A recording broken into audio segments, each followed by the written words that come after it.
What's up, everybody? Welcome to the Yidris Thunderdome. Hope you're excited. As far as opening hand goes, yeah, let's go to Mulligan. I'm not too wild about this opening hand. Some of that stuff was good. I'd like to have late game. Arid Mesa, Dark Ritual. I don't think I want to Mulligan past 6. Yeah, we're going to keep on this one. Playing against Mimeoplasm. Hopefully it's a little bit slower. Empty the Warrens. Dark Ritual, Baral. We don't have access to double blue at this point. Let's go and put that on the bottom right now. I think that sounds good. I'm pass it over to our opponent, let them do their thing. But yes, welcome to Yidris Thunderdome. Hope you're ready to go full throttle, have some fun. We were playing Yidris. Trample. Whatever Yidris deals combat damage to a player, as you cast spells from your hand this turn, they gain Cascade. We draw into Marsh Flats. Let's go and get the Arid Mesa down. Anything else, we're going to go and pass the turn. Playing against the Mimeoplasm, the monster that came from the lake. As Mimeoplasm enters the battlefield, you may exile 2 creature cards from graveyards, which includes our graveyard too.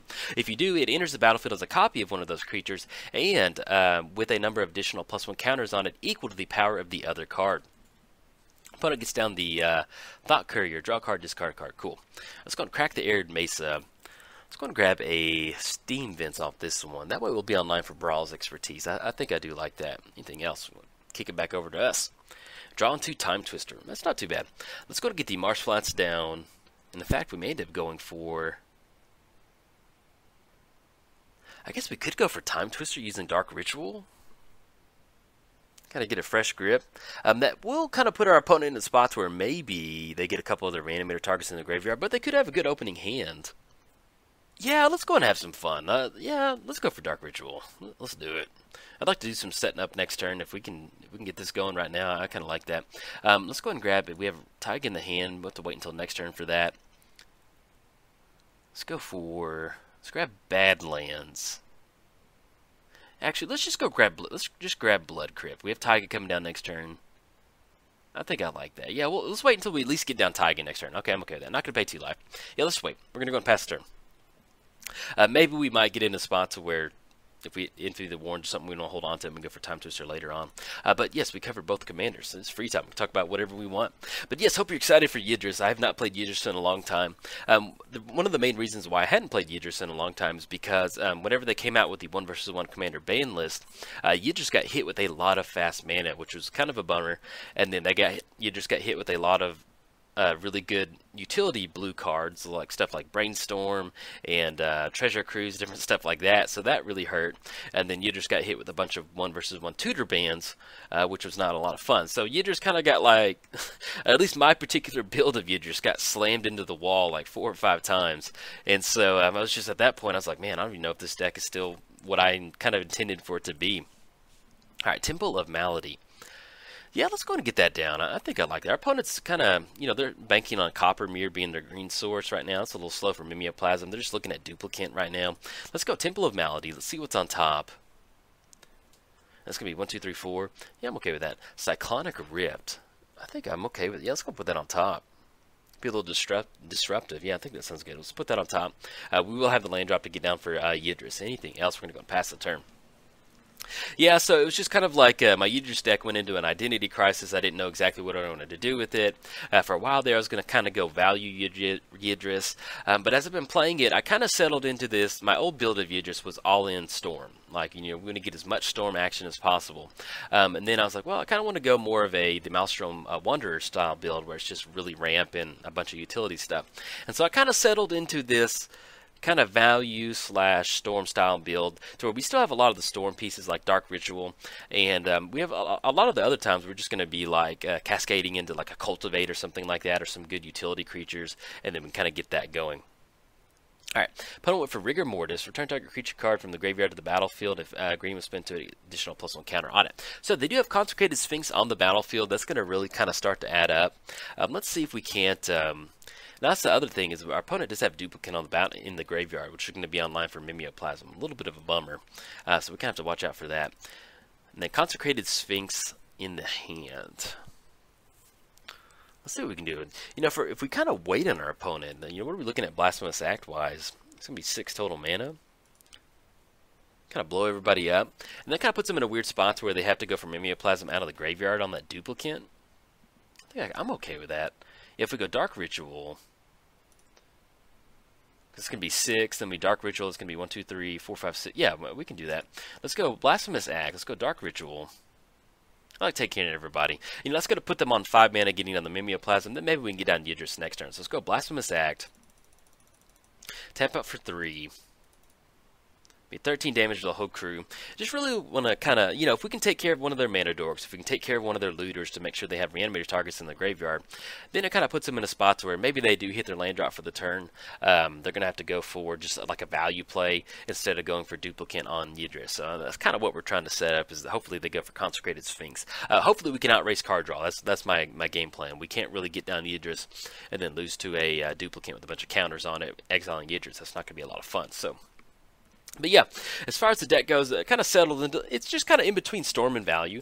A lot of value spells in here, and then just sometimes, you get double Cascade going, and you just kind of storm into like Tendril somehow, and you've got enough Storm count. So we're not really forcing Storm 100%, but it's in there, and if we can get it going, it's great. Alright, now opponent is going for Mimeoplasm. More than likely, we're going to see the Consecrated Sphinx. Let's see what they're going to go for as far as counters go. So the biggest spot they can go for at this point right now would be Duplicate, with Consecrated Sphinx being the copy, and then Duplicate on the counters. But they ended up going for Coppermere to get those things. So they're still going to leave the Consecrated Sphinx out there. Main thing is that we can at least get down Yidris and hopefully not worry about some sort of removal spell on Yidris. Now, as far as Temple, yeah, we're way off on triple blue mana. I was like, we might be able to, like, nah, we're way off on blue mana. Let's go for Yidris. I like that. It's going to be blue, black, green, and then red. Man, tapping for 4 mana off a 4-color commander is always just, always makes you feel like I'm about to do something wrong. Alright, now if I'm our opponent, or what our opponent can do, if they're not really concerned about swinging in for 5, if you just simply one of the main ways to negate Yidris is to make sure that he does not get in for combat damage, which is entirely possible. So, if they want to hold that Consecrated Sphinx, they can go for that. Now, we do have Cyclonic Rift in the hand. Now, if we bounce Cyclonic Rift back to the hand, that's going to get rid of Consecrated Sphinx because it is exiled, and that's going to put them on just simply Thought Courier, Courier, and a Duplicate for next turn taking care of Yidris. So if we want to kind of stop that, or at least kind of clear the way for Yidris, but it looks like our opponent's swinging in with Consecrated Sphinx, so we should be in a good spot. We'll kind of see what we got going on next turn. Worst case scenario, we have Time Twister. We can kind of maybe you see what we kind of twist into a Time Twister to kind of maybe get a little bit more Storm stuff going. We do need to get our blue mana up because Temporal Trespass, you know, we're not running a lot of extra turn cards in here. We're mainly looking to kind of take advantage of that Delve stuff. Oh, Languish. All right, got it. It's going to take care of that. Now, what we still have Cyclonic Rift. If we want to go for that to get rid of that extra card draw, I think I'm okay with that. Let's go Cyclonic Rift. Let's go send it back to the hand. They're not really going to have much. They're not going to get the extra card draw, and then that kind of puts them in a weird spot to kind of go for next turn as far as value stuff goes. So back to the hand, and then we draw into Cultivate. Anything else, we're going to go past the turn. Unfortunately, we're not hitting the land drops, but if our opponent does go for Mimeoplasm again, like I said, there's not a kind of slim pickings. We have no creature cards in our graveyard, and then only have Duplicate and Thought Courier, so we're in a pretty good spot. We may end up just going for Cultivate next turn, just kind of free up the mana to go for Yidris. I like that. But yeah, it felt good to be playing Yidris again. It was kind of started working on it last night, and just kind of started throwing together some fun little games. Started playing them, and man, there's just a couple times where we just get Yidris down, we get that double strike going, and we get the double cascade, which it's always fun getting double cascade. Like, Yidris is definitely one of those commanders that, like, I don't care if we lose. Like, if we lose, we lose. But, like, as long as I can get that double cascade going off double strike or something like that, there's just something so powerful about double cascade. It just feels like you're on top of the magic world and you can't be stopped, and it's always fun. I always enjoy that. All right, opponent's going for Intuition. Search your library for 3 cards, reveal them, chooses 1, put that card in your hand, the rest in your library, the rest into your graveyard. So we'll see if they're going to tutor up on this one. Okay, so our opponent searches up Sage of Hours, Stormtide Leviathan, and then the Whispering one. So what do we want to get into the graveyard? Remove 5 counters, then take some extra turns off that. They go Mimeoplasm, remove the counters. Let's go ahead and put into the hand. I guess enters the battlefield. Creatures that flying or island lock can't attack. I guess we'll send Sage of Hours back to the hand. That way they don't take extra turns. I'm not thrilled about the rest of the stuff, but hey, it is what it is. And then let's see if they did make the land drop for the turn. They did play an island, so they did cast Intuition. So We've got one more turn to kind of do some setting up. But yeah, if the Storm-Tide Leviathan is being a tutor target, creatures without flying or island lock can't attack. So, yeah, we're not going to be able to push in on this one, so we'll have to see what we can kind of get into. Once again, we're off on blue mana as far as Temple Trespass goes, so we'll see what we kind of want to get going. Alright, opponent goes for Corpse Jack Menace, and then we did send the, well actually it's not popped up, but we sent the, whatever the little guy back to the hand, extra turns guy. Shardless Agent. Now if we want to, we can actually shuffle everything back into the graveyard. Kind of get rid of this weird board state. Yeah, I think I like that. Let's go for Time Twister and see if we can't hit the land drop. And, you know, at this point right now, we're going to have to go for it. I mean, it's better than nothing. We're going to miss out on Cultivate him. Unfortunately, that is what it is. Alright, so we're going to get rid of the Sage of Hours in the hand, get rid of the whole graveyard, and then hopefully we'll be able to make the land drop and kind of get a little bit extra value. Now, we do have Corpse Jack Menace out there. They will get Mimeoplasm sent back to the command zone, but at least it's going to buy us a little bit extra time at this point right now. Alright, go for Time Twister. We do hit some pretty good stuff. Let's go ahead and get the... What are we going to go for? Let's get the blood... Kind of, man, this, I'm so glad we got this. Kind of really opens us up. Let's get the Bloodstained Mire down. Let's go ahead and crack the Bloodstained Mire. We'll go ahead and go for Mulch, so that way we can kind of start filling up our graveyard again. Okay, so let's go ahead and grab a... We need another blue sword. So let's go ahead and grab Underground... Actually, can we grab Blue-Green? Excuse me, we can't grab it off that one. We're going to go for Mulch. Let's just go and grab a... We still have white off that one, so we'll go ahead and grab a Bayou off that. That sounds good. Yeah, let's grab a Bayou. Bayou comes into play. Let's go for Mulch. See how many lands we can get back into the hand. Make sure we can really get the land drop going. And before I forget, happy birthday to TOS God, Terms of Service God. You requested Yidris, and that kind of got me to get Yidris fired back up. So, happy birthday. Hope you have a good one. Let's get the Underground Sea into the hand. Everything else is going to go into the graveyard. Anything else, we're going to go and pass the turn. Alright, we'll see our opponent's kind of going to roll out. And actually, it does look like Mimeoplasm got shuffled back into the actual library itself, so that is a bummer. I thought it would have gone back into the command zone from there, but apparently that's what happened. Now, as far as next turn goes, we can get Yidris down. That'll be the land drop for the turn. We still have Snuff Out online, so if they get any sort of, you know, it's a little hard against a Sultai deck with Snuff Out, but that will be something for us to kind of stop. But if we can do a little bit of setting up, let's say that we go Temple of Mystery, we go Spellskite, get down Spellskite, that's going to give us some a little extra protection for Yidris to get that going, and then kind of get that combat damage going. Now, if you haven't seen Yidris before, one of the ways that we generate a lot of value is by swinging in. We want to give it double strike, but stuff like Snuff Out, where if you control a swamp, pay 4 life rather than pay its cost, and that's kind of allows you to just get as much value as possible off those cascading triggers. But yeah, and it's just a lot of fun. Always enjoy it. I'm really glad I got Yidris going. In fact, Sultai Ascendancy, that reminds me. I've got Sultai Ascendancy in here, because what I ended up doing is I cut a lot of the Storm cards in here. We still have Tendrils of Agony, Empty the Warrens, as, you know, just good value Storm spells. But I added a lot of Delve cards, because that's one of the easiest ways to really take advantage of it. So, alright, opponent gets down Sphinx of the Lost Truths, enters the battlefield, draw 3 cards, and if it wasn't kicked, discard 3 cards. So they're going to be able to kind of throw a few more Reanimator targets. But, like I said, at this point, Mimeoplasm got shuffled back up. And if we're just looking at a 4-4 at this point right now, you know, this is manageable. We can make this work. Worst case scenario, Spellskite kind of acts as a little bit of a blocker or something like that, just to kind of chump block on Corpse Jack Menace.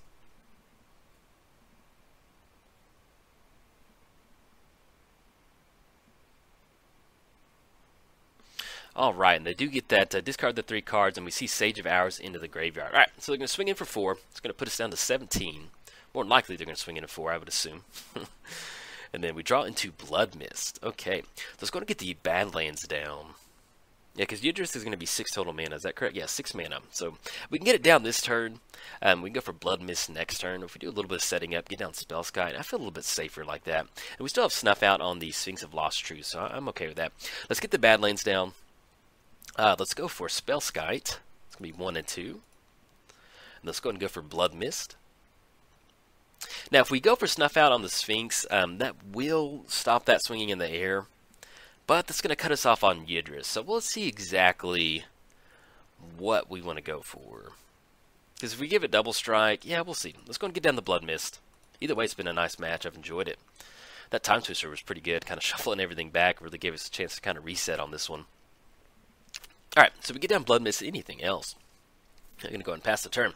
Let's go give old Spellskite double strike. 0-4 double strike, the best kind of double strike. But yeah, so trying to think what else I added to the deck. I added a lot of just good value creatures. We added Rashmi in here too. And mainly what I was just trying to do is just generate. We also added, what is it, the Shardless Agent, I think. So we got that going in there. Just want to just kind of just layer those, that value. Just layer all the different spells that can just kind of turn into other spells. And that way you just kind of, oops, like I walked into a Stormwind. So, and that definitely happens, and it always feels good to get lethal Tendrils of Agony. Oh, man. Because I've never been that much of a Storm player, but when I built Yidris, that was my first time like really, truly playing Storm. Like, I had In the Pain Artist, but In the Pain Artist was kind of more just like a is it good stuff deck, just seeing if we could write and replicate a bunch of stuff, or we could stitch in time and make a bunch of copies of it and go for that. So to actually build a Storm style deck, it felt really good. And that's one of those things, like, if you're new to Magic and you've only played like aggro style decks or like big ramp style decks, challenge yourself and, you know, go play a Storm style deck. Do a deck that's only run like a commander deck that only has about 5 or 10 creatures in there. It kind of teaches you how to win the game by not relying on creatures. And I'm not saying that you can't win the game with a bunch of creatures. You can definitely do that. Our opponent got back into Intuition. Sure, go for it. Search live for 3 cards, put them, and then we'll see what they kind of will split up on this one. But yeah, you know, if you're new to Magic, you know, challenge yourself. You know, build like an only 10 creature commander deck, and then have fun with that. And that definitely applies to Modern, and applies to Standard too. You know, if you want to get better as a player, one of the ways is learning how to win in the game of Magic, not by your particular play style. And you know, there's a reason why when people talk about net decking, how it's negative, it's bad. Oh, you net decker, like, there's no such thing as net decking. That's just you wanting to become a better Magic player. That's all it breaks down to. And then people accusing you of being a net decker, that's all them just being, they're just mad that you're taking an efficient path to getting better at Magic. That's the best way to put it, because that's all it is.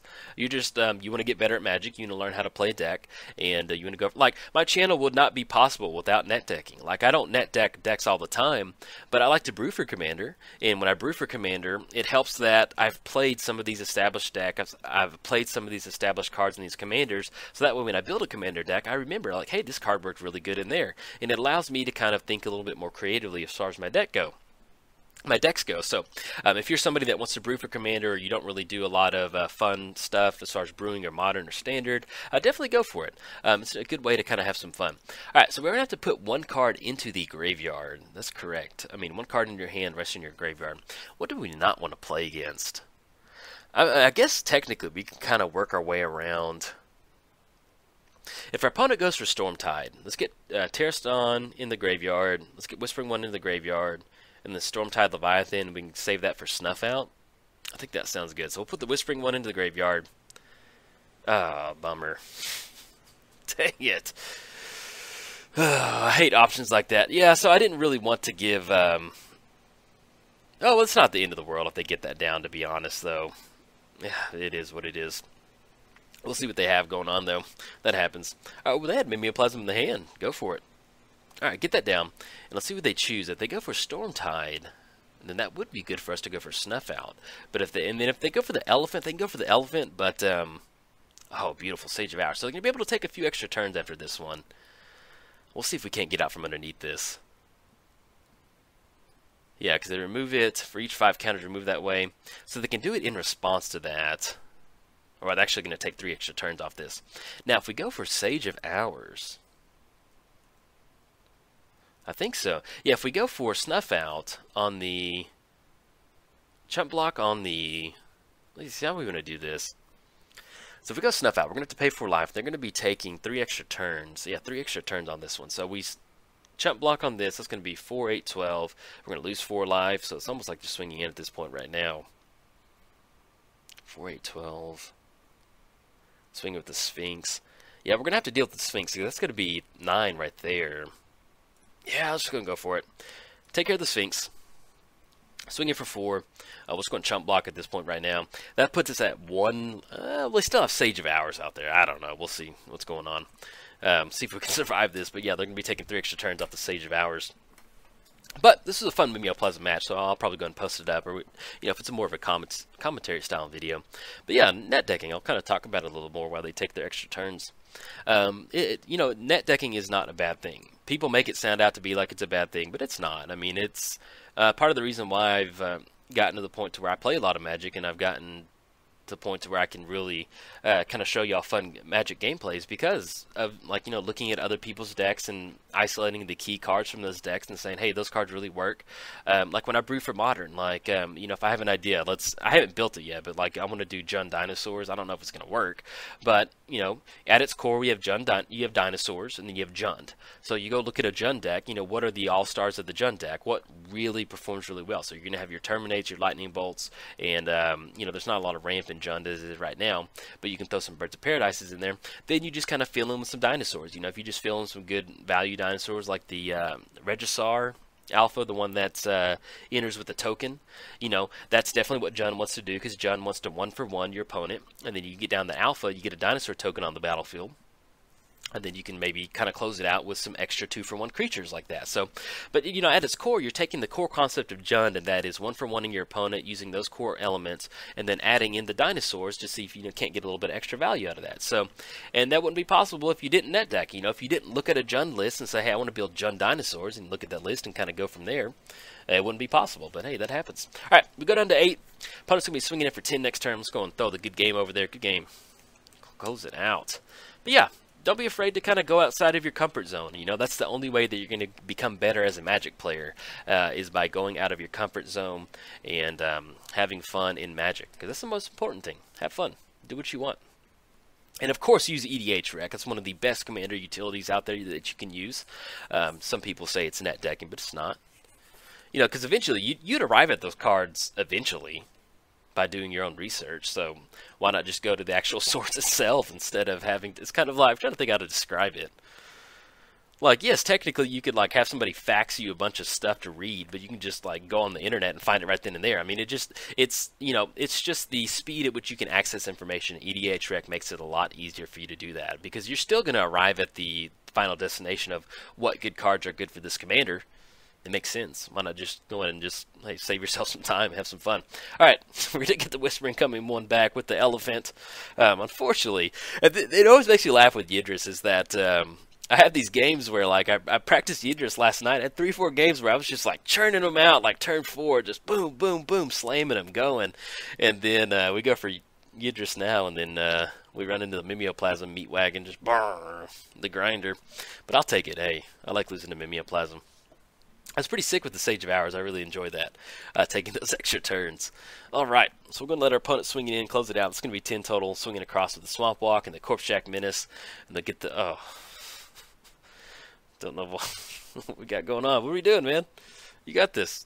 I don't know why we're doing this. But yeah, I'm tired of talking, so I'm going to go and scoop it up. But they do have the win. They could have swung in right there. So maybe they forgot to, they just click through there. So good game to our opponent. But if you enjoyed the video, like and subscribe. Thanks. Bye.